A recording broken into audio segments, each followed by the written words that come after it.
All right, tonight is the Q&A.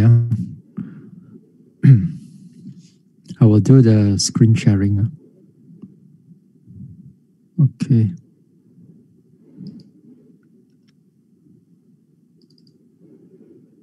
Can you all see? Let me see. Can see? Okay. First question. How do we differentiate bodily pain that arise from meditation or from physical illness that requires medical attention? So how do we differentiate these two types of pain? In the ultimate sense, whether it's a physical pain or whether it's a meditation pain or sickness in that sense, they are all falls under unpleasant feelings ultimately. But when we are practicing, we try to differentiate these two types of pain because of certain inherent nature. Meditation pain usually is that when you meditate, while you are doing sitting meditation, for example, then when the pain, when you get up and you walk around, when you do your walking or something else, then the pain already disappears. It only comes back during the sitting meditation. At that time, we categorize them as meditation pain. Now, this physical illness or physical pain, sometimes when you get up from the meditation, this physical pain, they do not disappear. They kind of like linger on for perhaps for the whole retreat, you know. And when they linger on, that means that perhaps you need to see a doctor or something like this. But you need to rub on it. So these are the physical pain. The physical pain, although ultimately both of them are in the sense of unpleasant feelings, but this physical illness, they are long-lasting. Long-lasting in the sense you cannot keep noting on them. If not, you'll be totally flat. Very, very not easy when there's physical illness or physical pain is there. So meditation pain, we categorize them as just when you get up from your sitting, then the pain is over. And the physical illness and physical pain, then those things, it lingers on for a long period of time. Even you're not sitting, even tomorrow, okay, the next day, that one, you may require medical attention. The next one.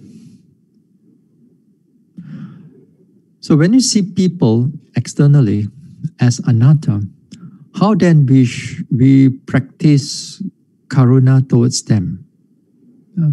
When you see people as anatta, how then we practice karuna towards them? This is by Sister Padma Lim, these two questions. All right. When we want to radiate karuna or even metta to the beings around you or to the people around you, then this time you must not see the beings as anatta. You must not see the beings as anatta. Anatta belongs to area of vipassana. Whereas when you are talking about karuna, then you have to conceptualize. And you have to conceptualize the beings. Now here, since you are doing karuna, then karuna here means that your focus is on the suffering of others. Here, inherently, everybody, everyone, every being have certain kind of suffering or certain kind of dukkha. We cannot run away from it. No beings in this samsara can able to run away from it. No matter how happy you are right now, there's also certain degree of dukkha is there. although it may not be so prominent or so clear. Overall, the dukkha itself, the samsaric dukkha, while you're still in samsara, that means there's always followed by dukkha. It's still in samsara, there's always this dukkha is tagging around. So in that sense, when you radiate the karuna, then when you radiate to all these beings, yourself included, and towards the beings around you and to all beings, then you must be able to look at them as a concept, as concepts, in the sense that they are beings. You kind of like imagine, in that sense, and then you, from your heart, you bring that compassion, you bring that karuna, that all these beings free from all this suffering. Whatever suffering they're going through, may they be free from all this suffering, mental or physical suffering. Something like that, you wish them. Then when you do that, then the karuna will start to expand, starts to reach out. Then that time you slowly and slowly develop the nature of karuna. So we must not confuse all this vipassana and all this samatha type of meditation, and we don't kind of mix them all up. If we mix them up, then we're going to have a problem. Whereas afterwards, later on, we'll see another question. This one from a vipassana, then you mix it with a samatha, then also there's another problem. Okay, next one. Okay, can see again? Okay, well, we go to the next question. All right. We go to question 3 first. Okay. Bhante, I hope to gain some basic understanding in relation to dukkha, viparinama dukkha, and sankhara dukkha in vipassana meditation. Number 3. What is the difference between noting the pain and seeing the pain as it is at the same pain arisen moment? How would the act of noting and seeing the pain as it able to develop the mind and body? When to contemplate anicca, dukkha, anatta? Is a contemplate means thinking, analyzing, understanding. According to a meditator, it's required to take at least 3 actions in meditation: noting, seeing, contemplating. Correct? Okay. Now, before I answer this question, I got to let you know that this is not how you phrase your questions. This is not the way that you should phrase the questions. When you phrase a question, if it's number 3, let's say right now, then number 3, there's only 1 question mark. It cannot be so many question mark in one single, there's so many questions in one, this one cannot. You have to put a short statement. For example, you put a short statement, then you put a question mark there. Then one question mark, right? That will be easier. If not, sometimes you mix up everything. Then there are many parts that we have to elaborate, Not to say we cannot elaborate, but there are, tonight, maybe all of you got to sit until maybe 10:15 now. Quite long. Anyway, all right. First one. Is noting pain, seeing pain the same thing? Actually, they are the same. It's just a different, we are using different words only. Seeing, in a way of vipassana seeing, especially when you read the sutta, when it says seeing, that means you are realizing, you are noting something directly, not by thinking about it. So noting, seeing, they are the same. How would the act of noting, seeing is able to develop the mind and the body? You see, the act of noting here, whether you are noting the pain or rising, falling or anything, here the act of noting is that you are developing the mindfulness, the concentration, the wisdom power, and you build that qualities of the mind. And those qualities that you build up, then you come to see anicca, dukkha, anatta. You come to see anicca, dukkha, anatta. The word contemplate here is not thinking type of, not the thinking type. Here when they will use the word, especially in the suttas, when you read the contemplate, the word contemplate is, in English is, I mean, from Pali to English, it's difficult to translate. In the Pali word, it's called anupassana. Anu means repeated or again and again. Pasana means seeing or seeing, in that sense. So contemplate here, it means you're seeing it again and again, or you're noting it again and again. When you note these objects again and again on the nature of on the characteristics of the mind and body, then when you note them again and again, then you see a deeper characteristics of this mind and body. The deeper characteristics here, in the sense that they begin to show you the different aspect of anicca. They shows you the different aspect of dukkha, and they show you the different aspect of anatta. So when you're able to see these things, then that time you actually begin to see the nature of anicca, dukkha, anatta.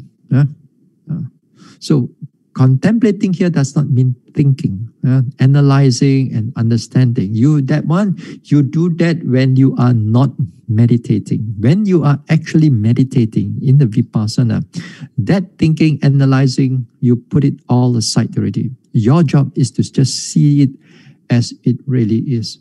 Because seeing it as there really is another type of wisdom. The thinking wisdom, the intelligent wisdom, the analyzing with the books and so on, that is conceptual. You're able to differentiate conceptually. That is one type of wisdom. But that wisdom cannot bring you to enlightenment, cannot develop the mind in the sense that you are truly seeing the actual anicca, dukkha, anatta. So you must come to the next type of wisdom. That means the wisdom, the penetrating, you are discerning right now the nature of this body and mind without the thinking, without that conceptual analyzing. This is only full observation to see them as they really are. Then only you truly see the characteristic, not have the bias of the concept here. It's fully seeing as they really are. Then as your mind gets more matured, more developed, then you begin to see anicca, dukkha, anatta.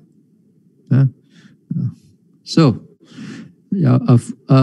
a meditator don't contemplate so much. Maybe just for a short while sometimes, but majority of the time is just noting, or you want to call it seeing in that sense. Here the Pali word, sometimes the word, the suttas that you read, the seeing part, sometimes the Buddha use the word seeing. Many times it means noting. Sometimes actually means eye seeing. But so you have to read with the context according to the sutta and the situation of the story in the sutta. So most of the time, the seeing part is to able to see things as they really are. That means noting, pay attention. All right? That's number 3.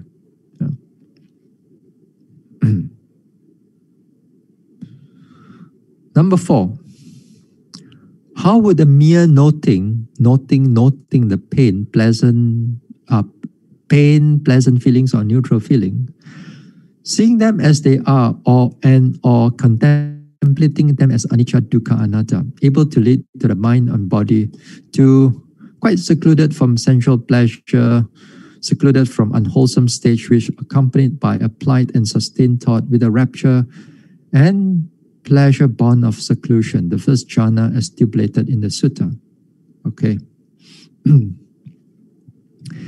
Now here, just as I said the other day, on the overall, when you are looking at the Four Noble Truths, there's one part when it comes to the Fourth Noble Truth, which is the Noble Eightfold Path. In the Noble Eightfold Path, as I said, that Noble Eightfold Path, it's the noting part of the mind. It's the cultivating part of the mind. So how do you cultivate those things? You cultivate those things by paying attention again and again. Again and again, we pay attention.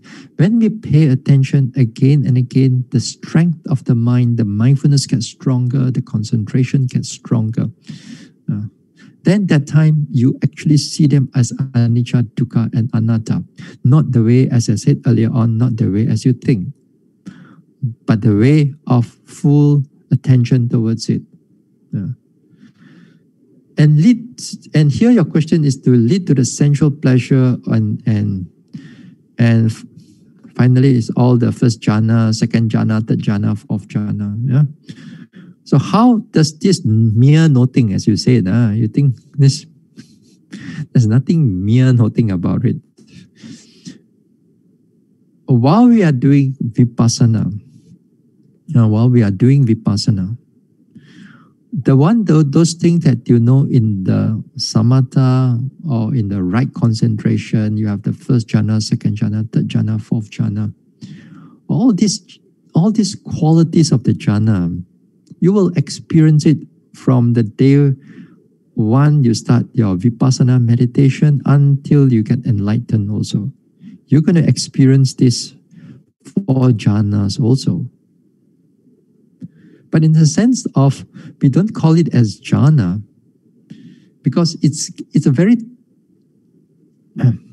hold on.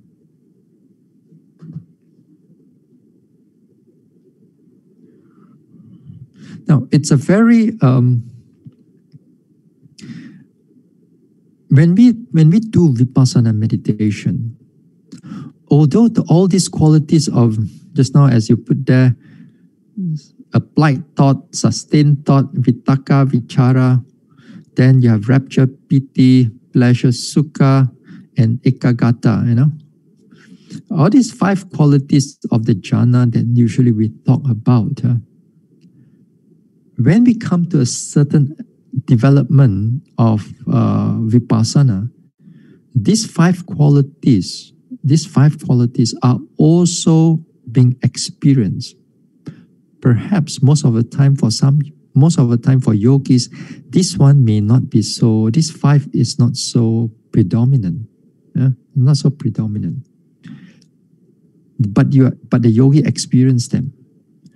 Then after that, as you go on in the development of vipassana, further development, deeper development, then the vitakka vichara also disappear. It remains pleasure, it remains piti, sukha, and ekagata. So it also remains that while you are noting and noting your object during this time.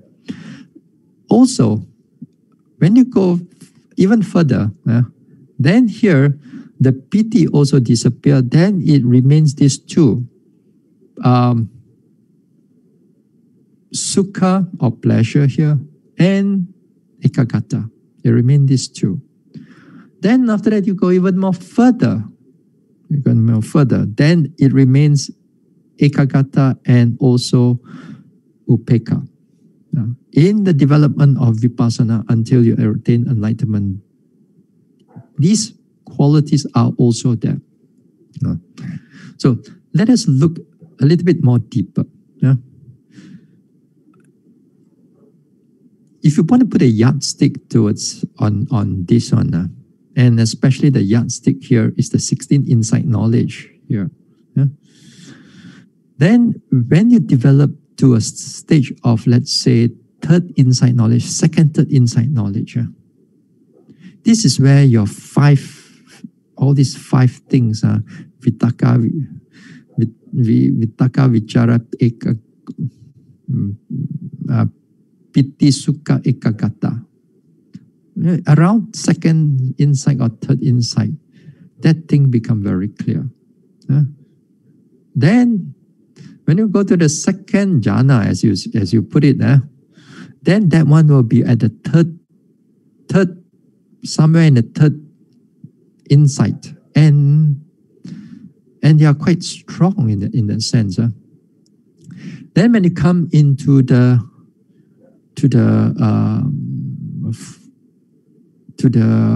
second jhana, third jhana, when you come to the third jhana, where it only arises when you only have pleasure and concentration, then that time around at the fourth insight. Here, the insight here is the knowledge of arising and passing away. That you really feels very relaxed, very clear. Then, after that, from fifth insight onwards, until all the way, and equanimity of insight, and then after that, with the enlightenment process, all these things, the sukha also disappear already. Only that time, ekagata and upeka. Ekagata means one-pointedness, concentration, and upeka, very stability and very equanimous state of mind. Then it accumulates, all this equanimity accumulates at the knowledge of equanimity of formation, sankhara upeka jnana. So as I said, these five factors, they are eliminated, just like they are parallel with the development of samatha meditation. They are parallel. But in the vipassana meditation,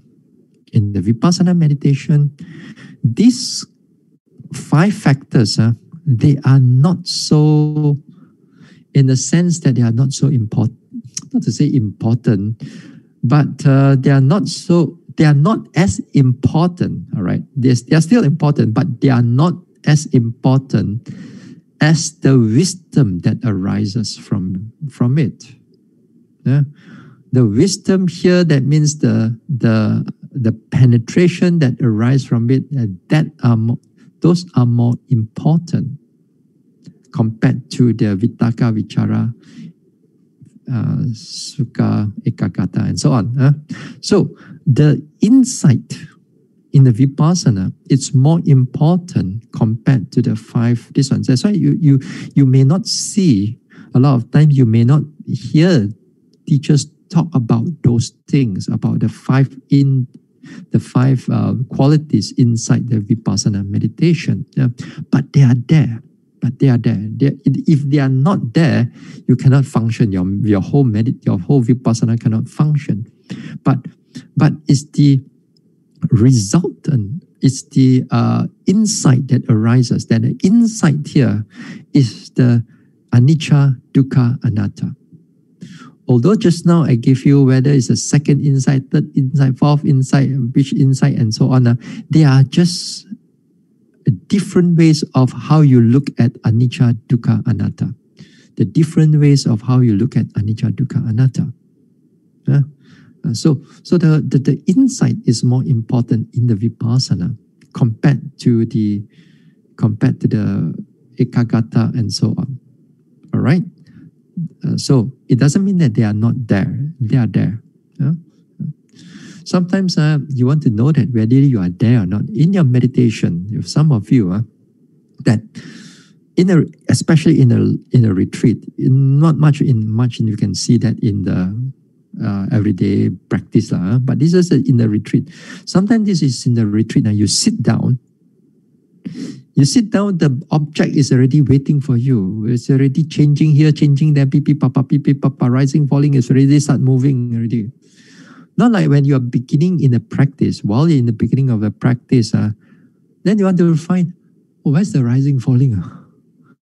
How come no rising, falling one, Bhante? Just sit there for 1 hour, see for 2 or 3 minutes, oh, gone already.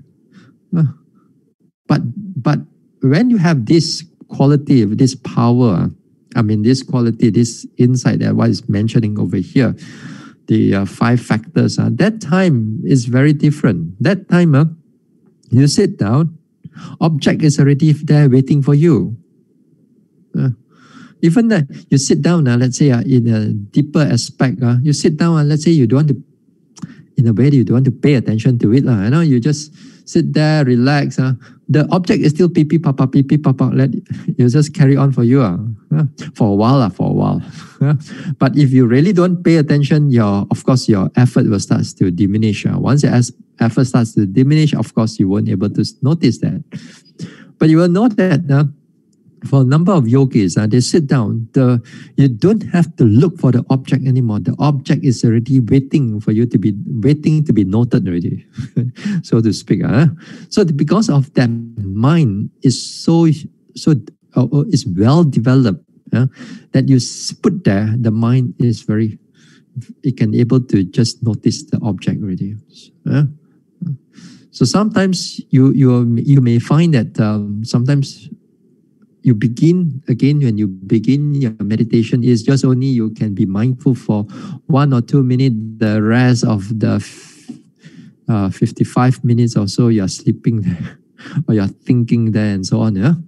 But once you go further into the development, at that time you can see that you can sit for the whole hour. The mind is fully alert for the whole hour, or even like the 80% of the hour. And it's consistent with one sitting after another sitting, So it can happen. So the qualities are happening inside there. It's just that we don't look at that quality so much. We are more focused on the insight that's coming in. So this is what it means here. All right, number 5. In the sutta, the Buddha said, "When my concentrated mind was purified, bright, and unblemished, rid of imperfection, malleable, wildy, steady, and attend to imperturbability, I directed it to the knowledge of passing away and reappearance of being," the first watch of the night here. Is vipassana meditation leads to the concentrated mind. Are the mind purification and directed actions of the vipassana activities. This is from Brother Teck Hong. All right. Now, when the Buddha direct those, which is part of supernormal powers, abhinya, where one can see beings arises, how being passes. This is what we call the what do you call that already? Divine eye? Then here, is it vipassana? Then this is not vipassana. This is, in the first watch of the night, is the samatha, and you develop the samatha fully. And of course, the Buddha has developed, and the Bodhisattva has developed this samatha for eons already. So he has developed it fully. So on that particular night, the first watch of the night, he can able to have those things. But he's not fully enlightened yet at the first, this one. He's not fully enlightened. He's still a bodhisattva. He's still a bodhisattva. Now, so that one belongs to samatha area. It's only coming to the third watch of the night when the Buddha begins to see into the dependent origination. When you see cause and effect, and then those things falls under vipassana in that sense. And then only enlightenment takes place. Full enlightenment, perfect enlightenment takes place. So it only comes to the dependent origination, I think, in the third watch of the night. My history and all these things are not very good, but kind of lah. So the first watch of the night, that is not for vipassana. Okay. Now that's the next question. We'll share screen again. Okay, can see. All right. Next question. You mentioned there are numerous pitfalls the yogi are likely to encounter. Many of us are unable to attend long retreats under good teachers. We mainly practice at home. Some of us have been practicing for decades with little progress. Ha, this one, many of you. Anyway, number 6. How to make sure that we are always on the right satipatthana path. How to check and analyze our routines not to go astray. What are the criteria and yardstick for checking? Number 7, can such lay yogis attain the early insight knowledges? Of course. Number 7, we answer number 7 first. Yes, of course. You can attain all the way to enlightenment. Not just only early this one. It all depends on how much you want to put in your time to practice. Yeah? Now, come back to number 6. How to make sure we are always on the right satipatthana path. How to check and analyze our routines as not to go astray. What are the criteria and yardstick for checking? Now, this is actually it's a very big question, and also it's a very you have to go in a talk or two just to answer you all these type of things. But just to give you a simile of this, how are we going to write this one? It's like when you are going into a forest. When you're going to a forest and you go into the path inside there, and sometimes inside the forest there are many paths. Although sometimes there's a main path, after that there's a lot of branches out here. You really do not know which one to take. You really do not know which one to take. So how are you going to know which one are you going to take then? You know that you are supposed to reach a certain destination, but inside the forest there are so many different paths that's going through. So how then? Here, sometimes in this type of situation in real life, some people do. They simply just walk here and there, and then they get lost inside the jungle, inside the forest. And usually when they get lost inside the forest, usually somehow or another our minds, we just go round and round the forest. And then after a while, after that, hey, how come we come back to the same place again, when you don't have any guide or anything,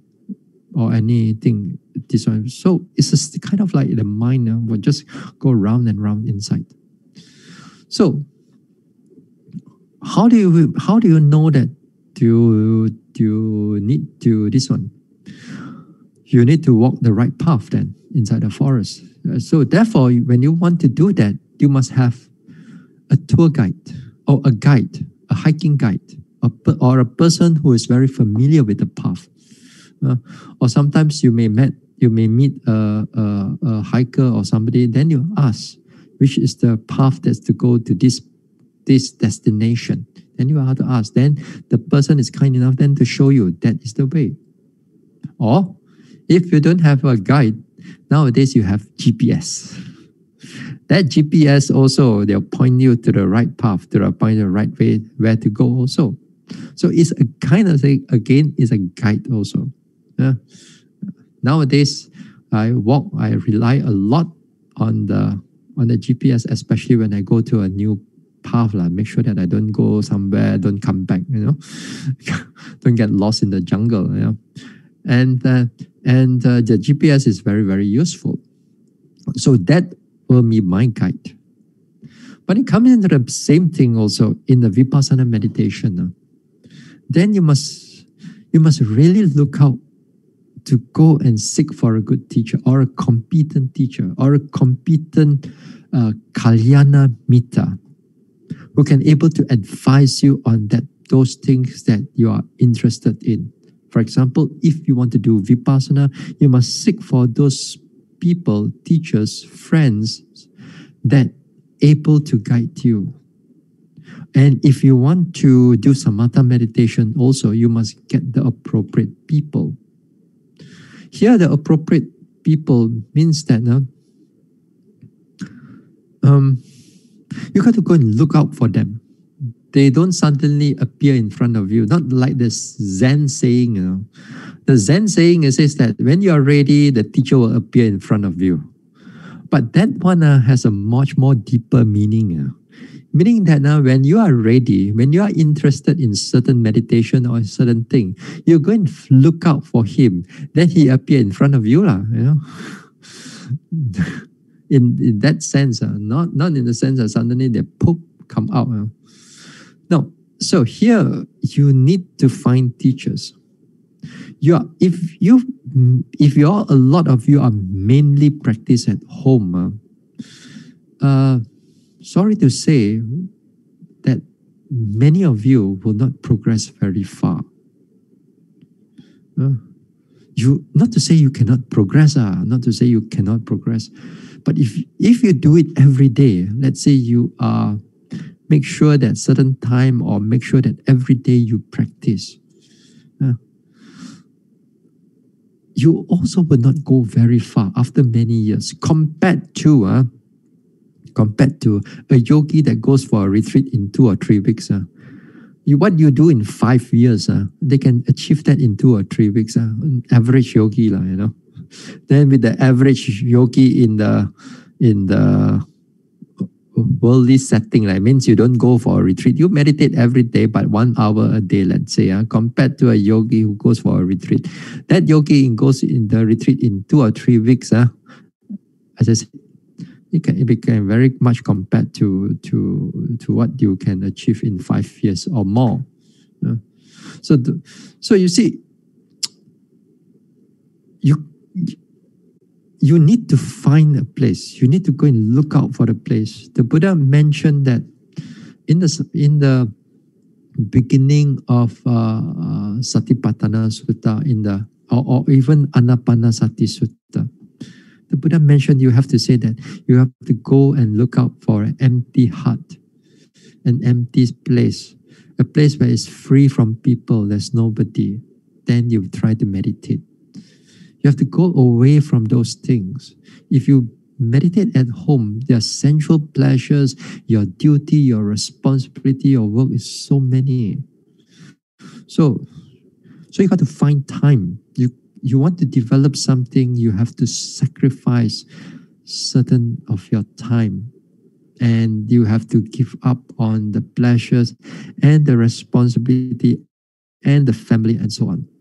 You have to plunge yourself into it. You got to jump into the pool and start swimming. If not, the swimming part is just holding on to the side.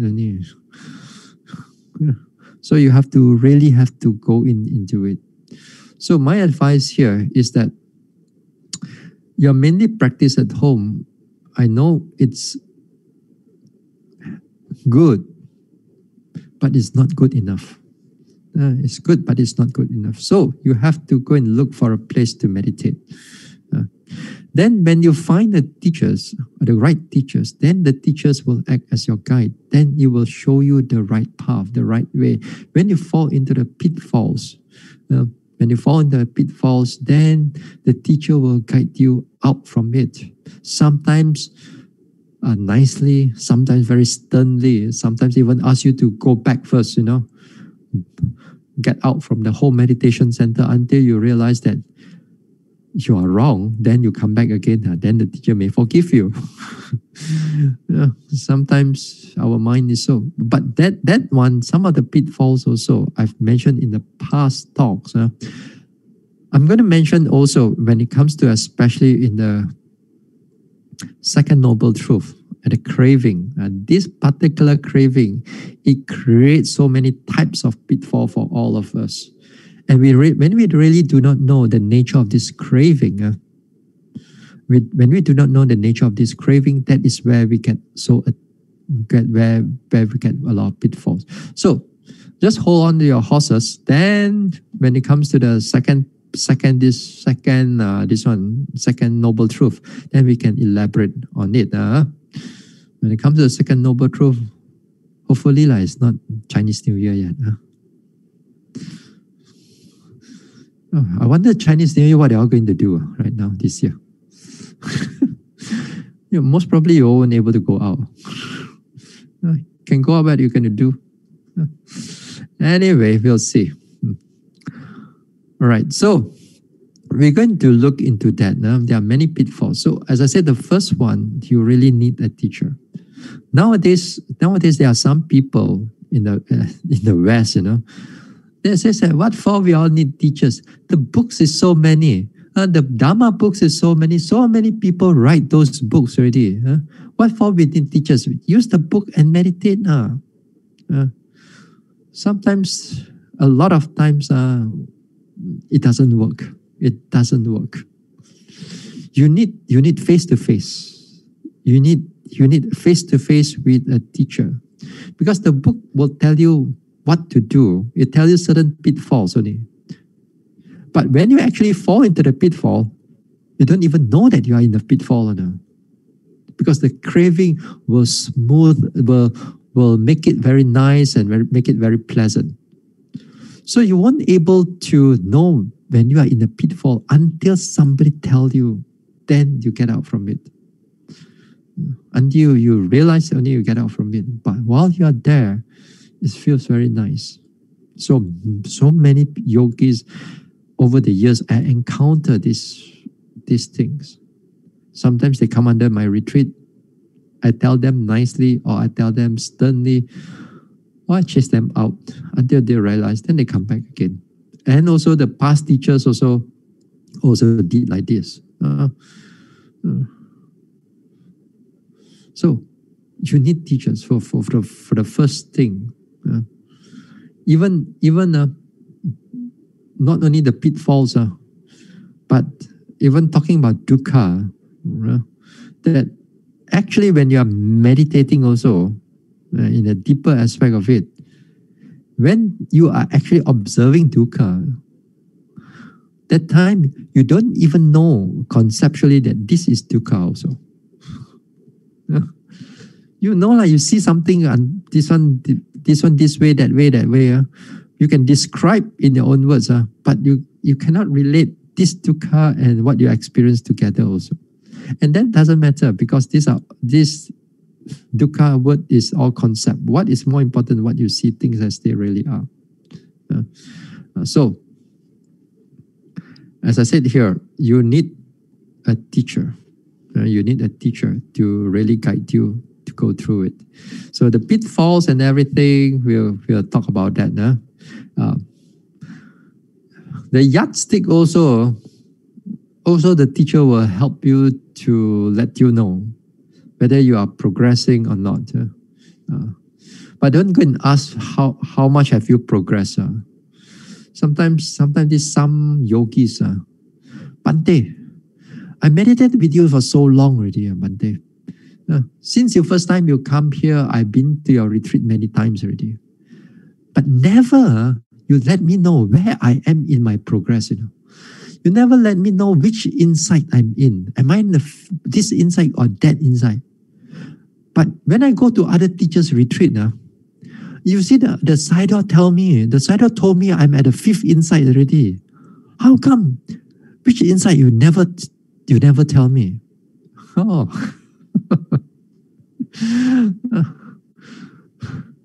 Sometimes you're so attached with the progressor. We are so attached with all this knowledge, attached with all these things. And then they are so eager to get enlightened, because sometimes how they calculate is that, this 16 insight knowledge, maybe first retreat, let me try to have 3 insight. Then next retreat, maybe 2 insight. Then after this retreat, maybe by 5 retreats, enlightened. There are people calculate like that. And there are people who come in right in front of me and mention it like that.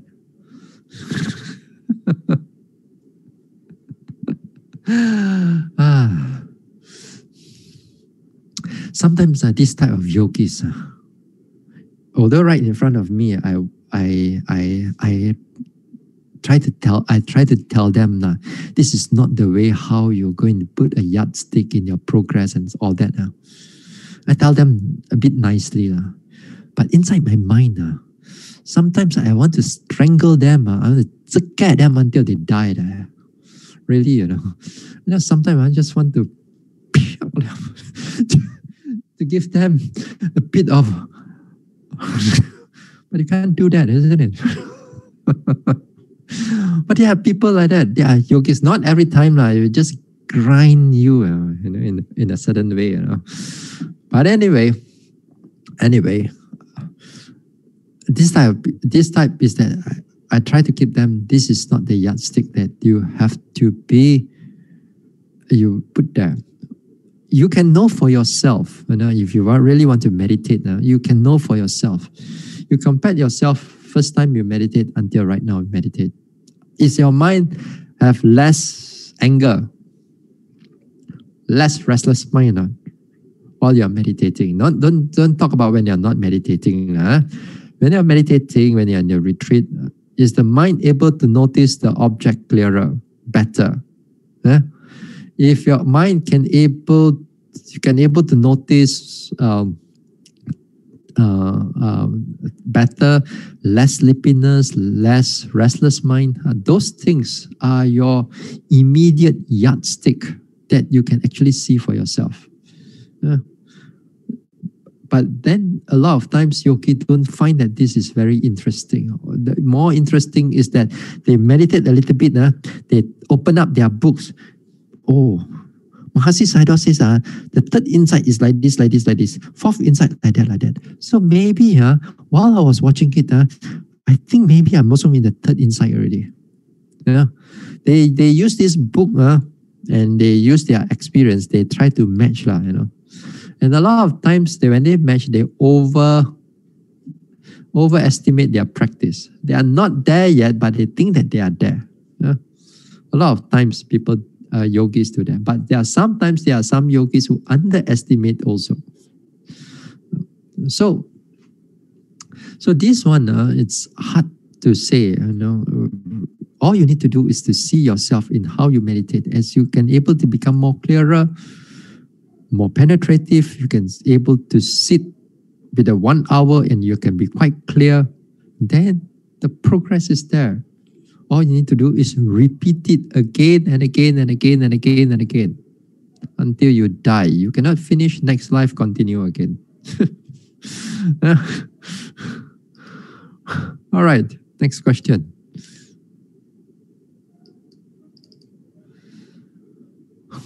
Okay. Next question. Those are next 4 questions, a little bit more complicated. This is from Brother Quack. The question number 8 is quite easy actually. Venerable Sariputta, the general of the Dhamma, was said to have found the sphere of neither perception nor non-perception, the 8th jhana, to be too subtle for him. Meaning possibility that he attained up to the sphere of nothingness, which is only the 7th jhana only.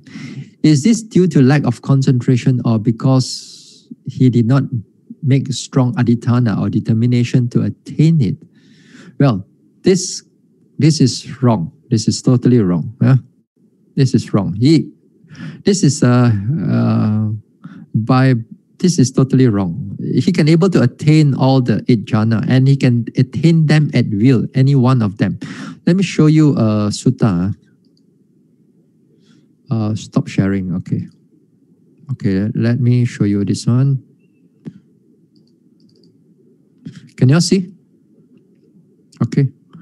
Now, you look at the base of neither perception nor non-perception. Here, what do you mean base of neither non-perception? Base of neither perception or non-perception here, it means that, I put it bigger a bit now, the words, so that you all can see easier. Okay. All right, hold on. Okay. The base of neither perception nor non-perception here, at Sabbati, here, Venerable Ananda saw Sariputta coming from a distance. Here, all the ... now, it's because of the previous suttas, it's mentioning again and again. But this one here, the next paragraph is here, friend, by completely transcending the base of nothingness. Transcending the base of nothingness means this is the 7th jhana. Yeah, the 7th jhana. So he completely, that means he push them aside.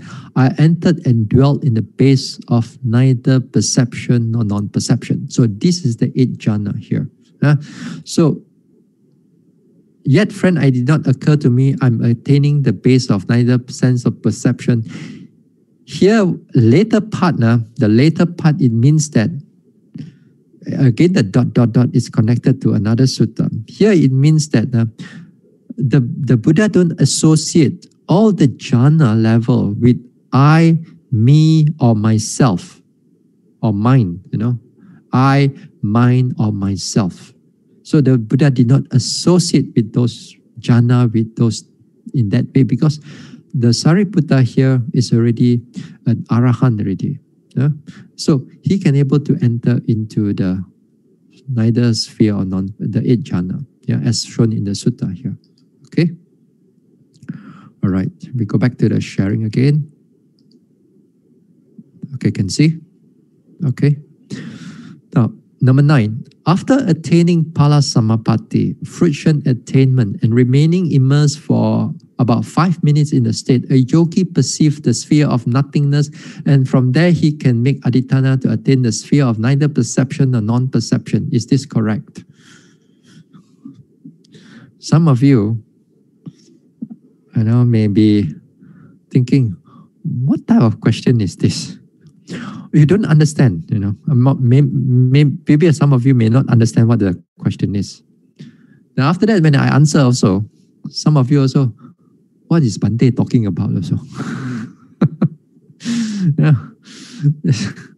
Anyway, I understand the question. I understand fully well the question, But some of you, you need a bit of explanation. But we don't have much time to explain so many detailed things.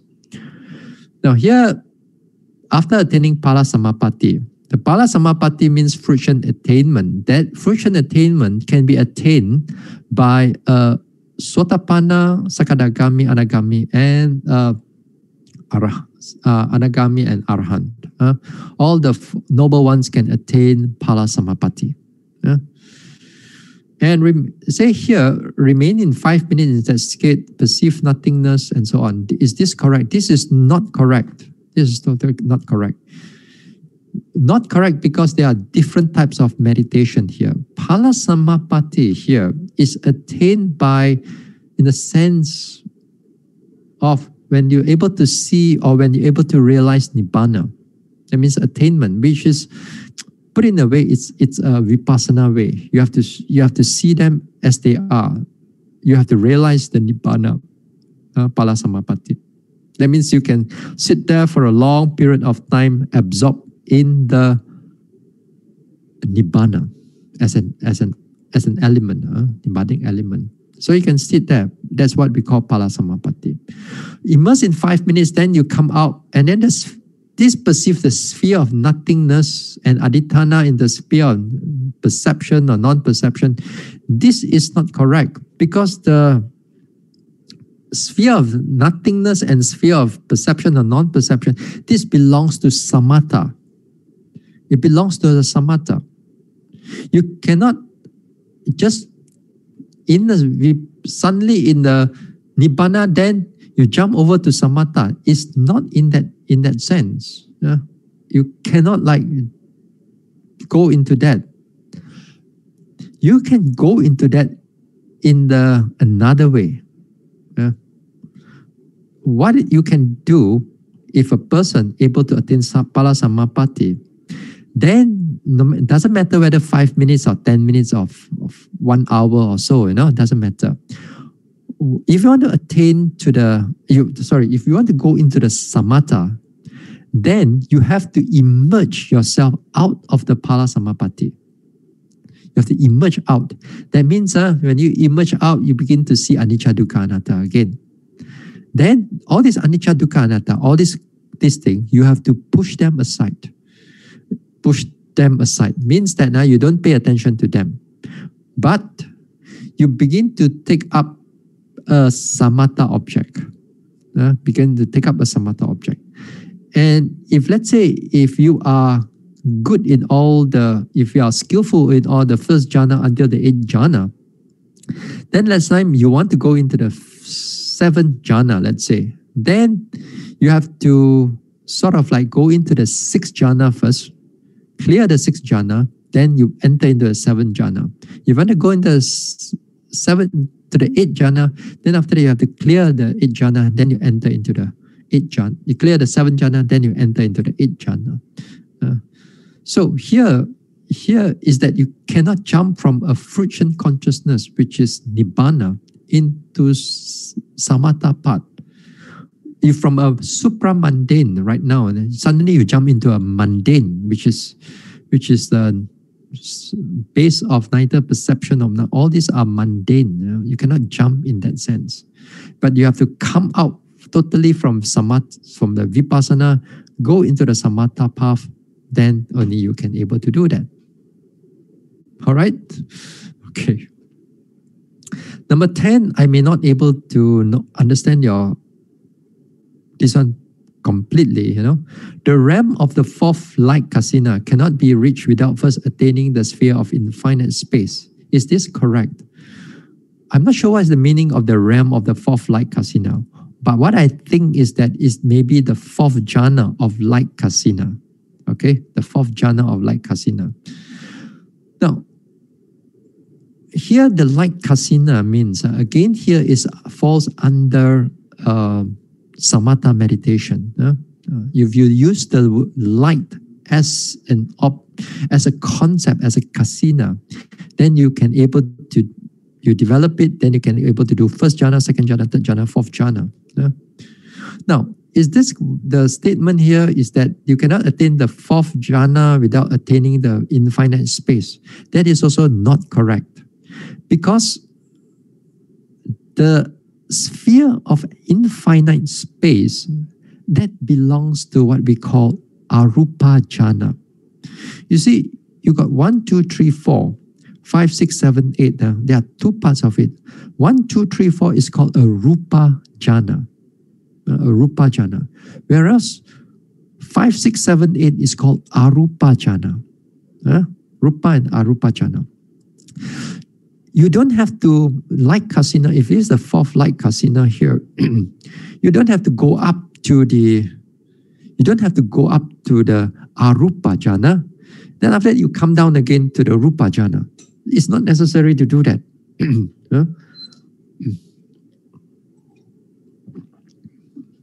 So it's not necessary to do that. You can attain the fourth jhana without attaining any of these arupa jhana. But the fourth jhana of the light kasina, after that, if you want to attain the higher arupa jhana, then also can. Also can. We don't talk about that. That one is very complicated. Number 11. Number 11 also. Read also, you're also pening. Pusing. Is it possible for one to expand or extend one's rupa jhana, as well as to jump from one jhana up and down to another up and down and across the different kasina, asubha, 4 elements, 4 Brahma Vihara? Is this correct? Now, there are 2 parts here, maybe 2 or 3 parts here that we need to really explain a little bit.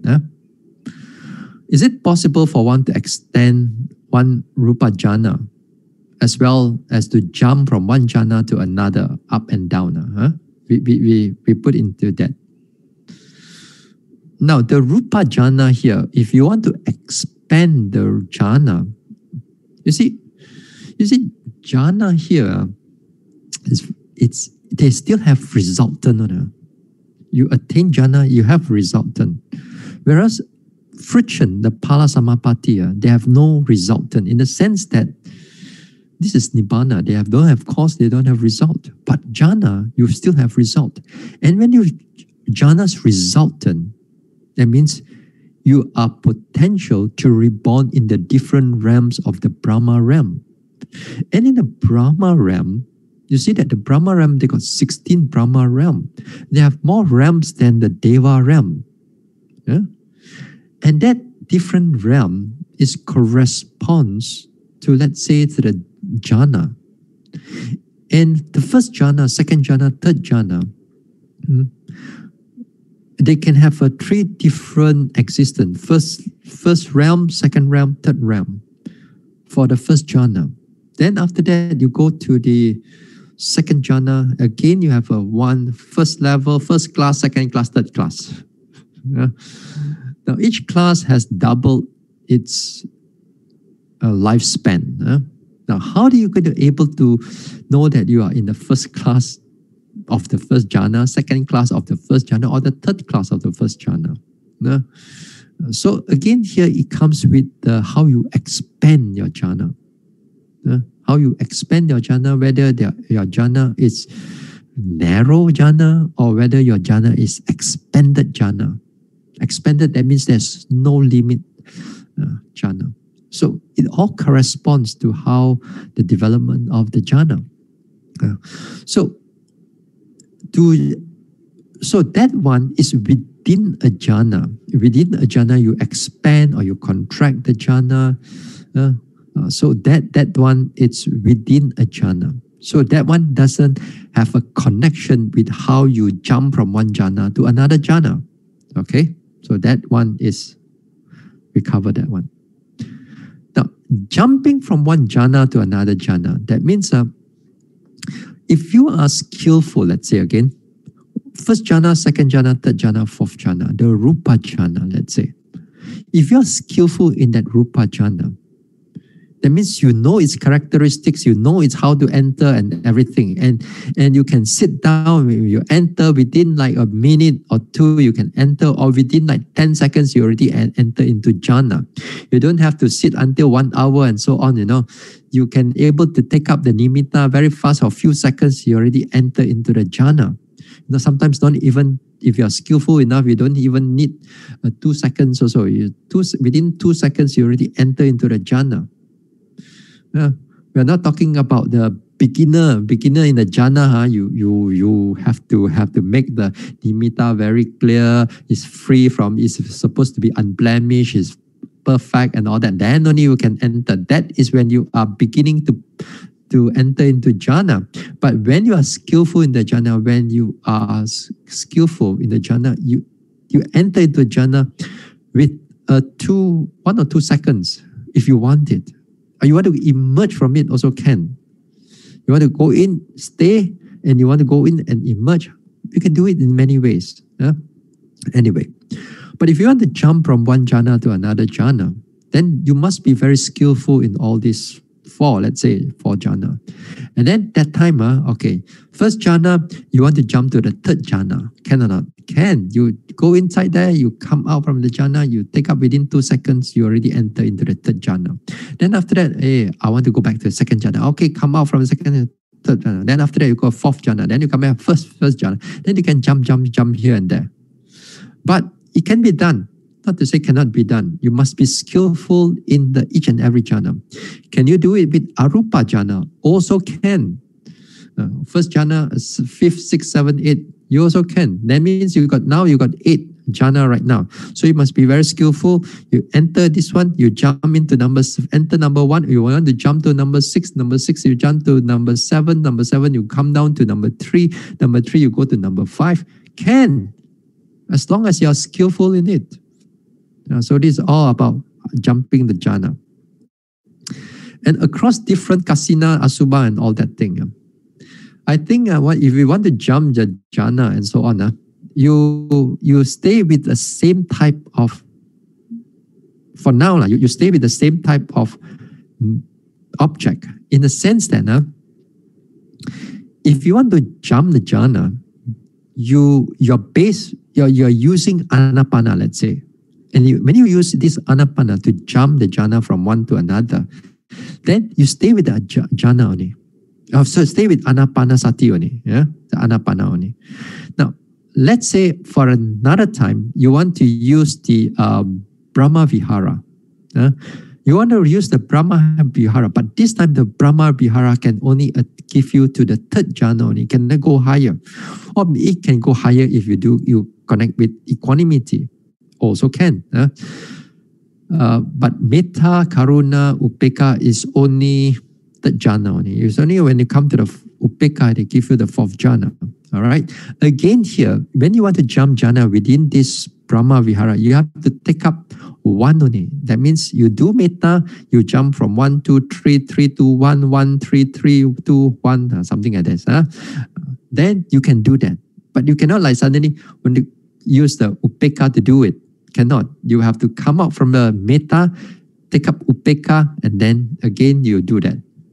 That means you must be very skillful in different object. Your Brahma Vihara, you must be very skillful in attaining the jhana. Then you must be skillful in the anapana, for example. But then some people, although they are skillful in attaining this one, but they may not be skillful in the light jhana. So when it comes to the light jhana, they have a difficulty getting the nimitta. They can get nimitta easily in the anapana, but they cannot get nimitta in the light jhana. Also, there are some people also, because in the nimitta here, that it's not easy for the mind to able to create the thing, because maybe not skillful enough. But if he train or she train, then also can do that also. Yeah. So here, so your statement here is all mixed up. It's all mixed up. So if you put that in a sentence, it's all not correct. It's all not correct. So you have to break it down to look into it piece by piece. Then only when it stands on its own, then it's more clearer in that sense. Hope you understand what I'm talking about. As I said, this question, the question itself is already mind-boggling to you, but when the answer come in, you're lucky pushing your mind.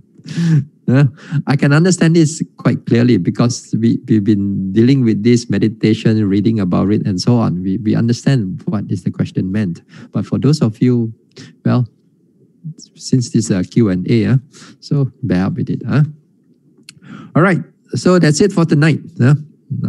And we're going to continue on the Four Noble Truth on Monday, Wednesday, and Friday next week. Okay? All right, so now we share merits.